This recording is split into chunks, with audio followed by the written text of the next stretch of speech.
kiss for you.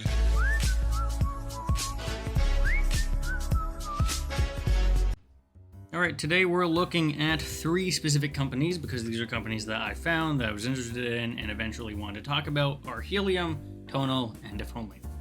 Now, Helium Mobile is one I was thinking about talking about a couple years back when I made my over-engineered products video, and it was fundamentally a company that was supposed to be sort of a way to connect a bunch of internet devices and a bunch of like IoT devices and that kind of thing to a giant network that you could basically expand by buying into it, and that would let you kind of expand the network and get coverage no matter where you were, because it would basically use the fact that there's a bunch of devices on the network to kind of sustain the network itself, right? They have since switched to a crypto-based model that is less about that and more about freedom and all the kind of stuff that comes with that.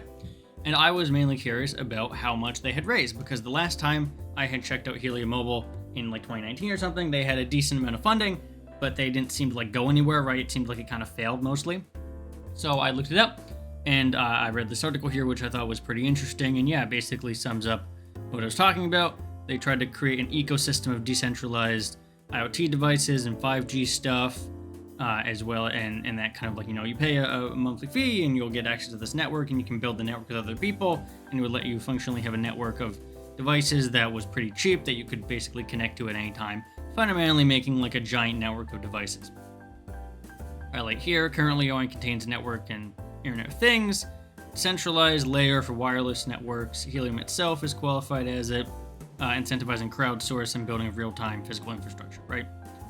Suppliers of Helium deploy hotspots that are rewarded for their ecosystem of tokens, and those tokens can theoretically be exchanged, right? So it's kind of this crowdsourcing of a network kind of thing. They raised $360 million, and more recently raised $200 million as of March 2022 for this seemingly non-existent carrier that you attach your phone to, right? And you attach other Internet of Things devices. But the only way this actually helps you in any capacity is if you kind of go into their crypto section and gather coins and exchange coins in their wallet kind of thing. The benefit to you doing this, other than building the network, doesn't do basically anything unless you exchange and earn and use crypto.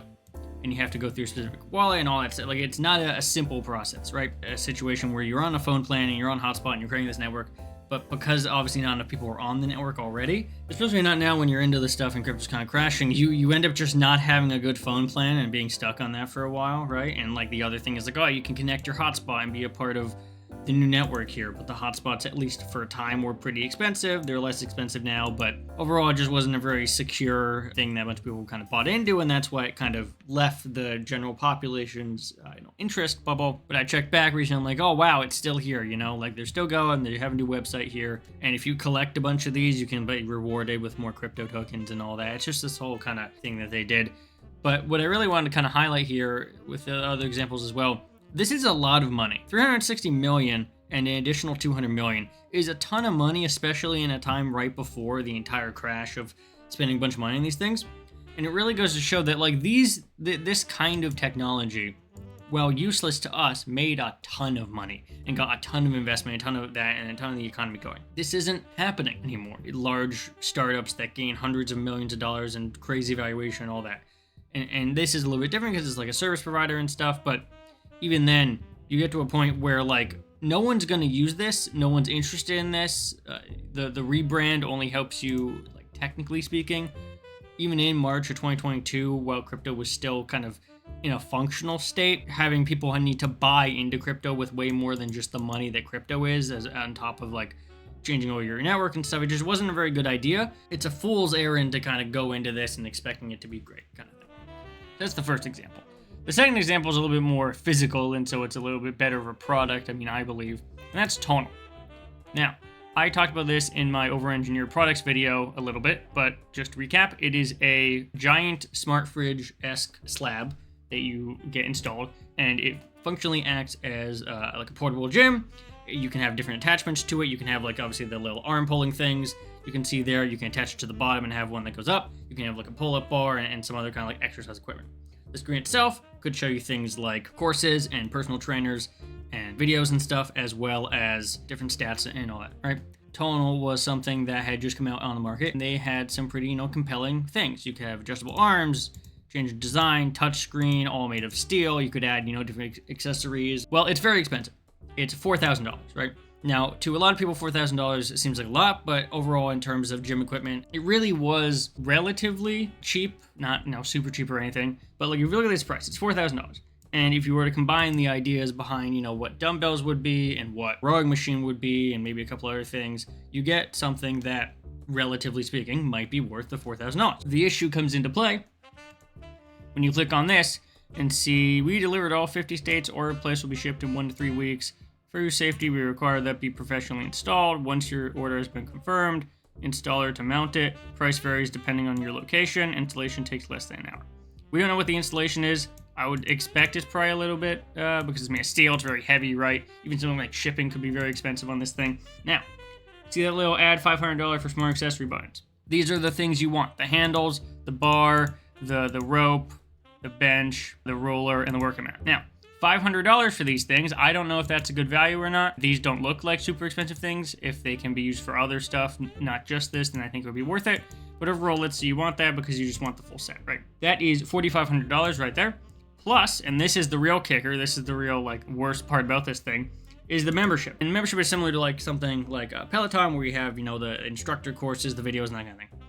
From what I understand about Peloton, and from people who have used Peloton, and I know people that, do the Peloton thing and have the course and all that, the Peloton subscription isn't super expensive. It's like, what, $13? And you get all the workouts and all the personal trainers and all that. And if you do the higher end one with exercise bike and things, it's $25, which is, I guess pretty reasonable on top of the other stuff. So it's like a good amount here for $25 a month. Tonal is $59.95. That is 60. That is double over double. And from what I understand, it can only with a 12-month minimum commitment. So that's $720. I'm not sure what tax you pay on that, depending on the state or whatever, but that's a lot of money on top of the $4,500 you just spent, and you can only use it on the machine because, as you can see, the benefit of having a screen is that you can actually use it on the screen. Obviously, that's really annoying because instead of being able to actually use it on anything except the screen, you can only use it on the screen, meaning you have to be sitting here right in front of it to do the workout.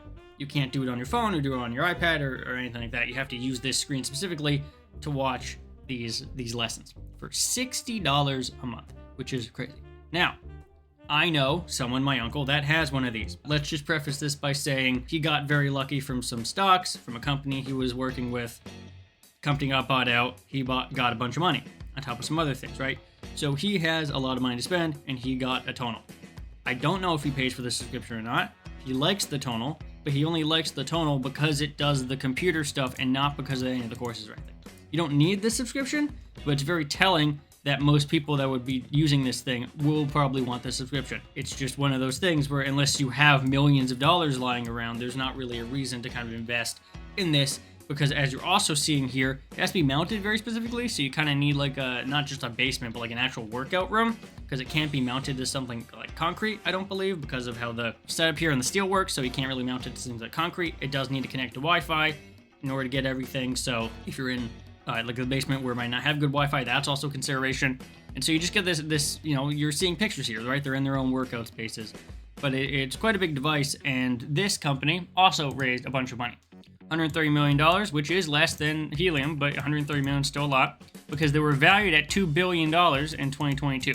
Now, this was kind of like 2022, the massive bubble that was happening and all that, and you can obviously see, because all these companies, giant valuations. $1.9 billion, this is the only product they have. From what I understand, the Tonal is literally just the equipment, the workout, this big thing here. It's one device. It's basically a one-product company. They do have, workouts and things, but it's really one device, $130 million, $2 billion valuation. Now, it's a little bit less now. As you can see, they hired a new CEO to kind of bring that value back in place. They're valued between $550 and $600 million, which just goes to show you kind of how weak the valuation tends to be, where you can all of a sudden lose 50% of your value. $2 billion to $500 million is a lot more actually than 50% of your value, over 70% of your value, 60% of your value in fluctuation, just because all of a sudden people aren't buying them. Even though I don't think people were buying them in the first place, they cut jobs. They had physical stores apparently that kind of went down, and a bunch of tools. They had to restructure their CEO and stuff. And so you just see that companies like these are, let's say, that the era of a lot of money for all this kind of just goes away.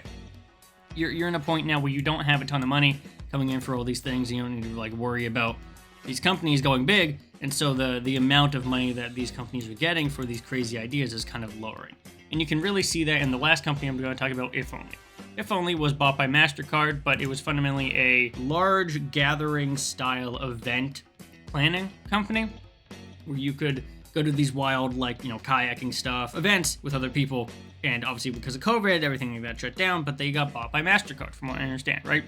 They're kind of an experiences company providing a bunch of things with all that. MasterCard acquired and shut down If Only. So the other thing about this company that I think is important to note is there was a lot of exclusive experiences that were extremely exclusive experiences that appeared to be aimed squarely at the 1%. They offered, for example, a family weekend feasting in Florence, Italy, starting at $62,000 for 4 people, and tours of the Champagne region of France. So let's just say this company wasn't going to exactly do well. This wasn't like, oh, I want to go kayaking with my friends. This is a, let's spend $50,000 on a gigantic experience from everything, right? And you can also see that from like Goat Yoga, for example. Private sessions with this, about $33 a person. So that's a little bit more, you know, normal, I guess, for people being able to afford it.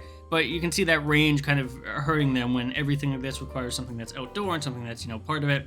And you kind of get this sense that they were kind of just throwing things at the wall, seeing what stuck. Ultimately ending up with the fact that like very little of it sticking in, so they had to get bought by MasterCard. If Only didn't make a ton of money. Got about $3 million in funding from Salesforce CEOs and a bunch of other people that, I guess, assuming just wanted to do some of these experiences. But that's sort of like the reasonable amount of money you'd expect from something like this. And even then, it wasn't that good of an idea, but what you end up getting is a low amount of money for not a good idea. Isn't that bad? Compared to something like Helium, which is $500 million, or something like Tonal, which again is for the wealthy and only, you know, $130 million. But that's still way more than something that actually, I would say If Only is like the appropriate valuation of something like this, $3 million. If I were to compare it to the other ones, Tonal probably should have been like 50, 60 million, you know, one product, not super that. I don't know how Helium, I mean, maybe this is the crypto bubble and everyone's investing a crap ton of money, but raising $560 million on this is kind of crazy considering they don't seem to have a ton of revenue and a ton of active, publicity on their front. A lot of the people that used to talk about them don't talk about them anymore because crypto's kind of down and advertising that's kind of a gray area. And so you end up with a bunch of people that aren't really interested in working with crypto-based companies.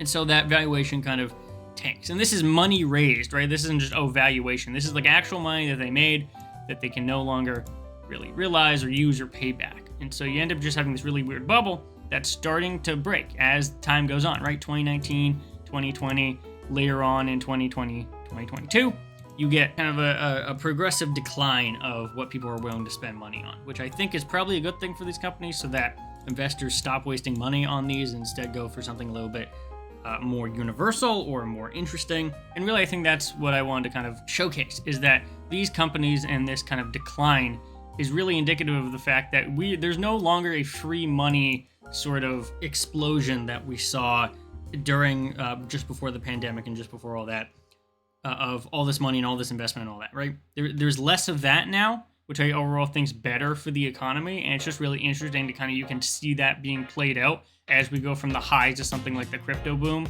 to the lows of when COVID actually hits and everything starts shutting down.